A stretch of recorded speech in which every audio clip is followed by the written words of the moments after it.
And before we move on, I wanted to ask one last question. Why do you think reparations during this time of age is such a hot topic? I mean, there's always been discussions of reparations, but never as far as what we're seeing right now, especially with having an active candidate such as Cory Booker himself putting into to the Senate 1083. We haven't seen those type of things before, to this level at least. Ask Dr. Wesley. What is new is, as mentioned, the Honorable Brother Minister Farrakhan has his national spokesperson going all around this country having town hall meetings that black people, the community, not Muslims, churches are hosting these town hall meetings on a referendum for separation.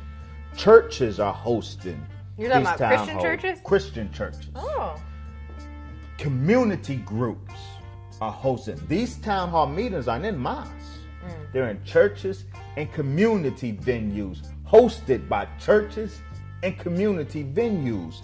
And so the community is coming out and discussing separation. And so the idea of separation, thanks to the Honorable Brother Minister Farrakhan and his national spokesperson, Dr. WESLEY Muhammed, the idea of separation is getting airplay today like it's never gotten. There, even under the Most Honorable Elijah Muhammad, there weren't town hall discussions. Right. Inviting the people to chew on the idea, and they are all well attended, and at the end of all of them, we leave with the sense that black people are coming of age. The idea of separation is coming of age among black people. So that's what's new. The government is peeping this.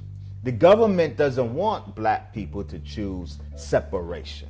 So I can see, just as the government chose Martin Luther King and civil rights because the Honorable Elijah Muhammad and separation was the alternative that it did not want to countenance. So it chose the lesser of the evil and the most easily manageable. So when you say lesser than evil, there might be people who might think that you're saying that separation is evil.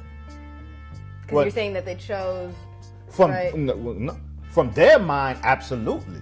The lesser of the evil is in the mind of the government having to choose between Elijah Muhammad and his call for separation or Martin Luther King and his call for civil rights and integration.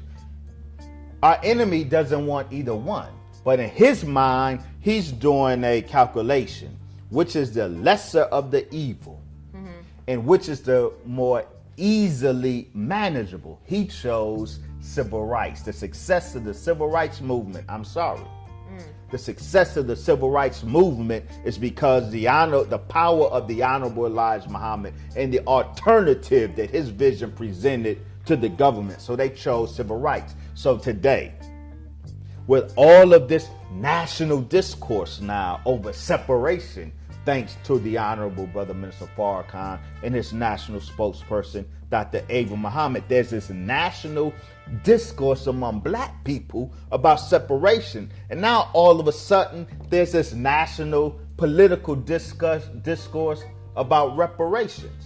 And so if the government, I can see this happening, if the government was forced, hypothetically, forced to choose between, in their mind, two evils, the growing momentum, supporting the growing momentum for separation as driven by the Honorable Brother Minister Farrakhan and the Nation of Islam. Choose that or choose. So the option being surrender states to black people to build a nation of their own, or create a fund to give black people some checks. They will come back to us in 6 hours. the government forced with those two options, they will happily choose to give black people checks that will Oh, wow.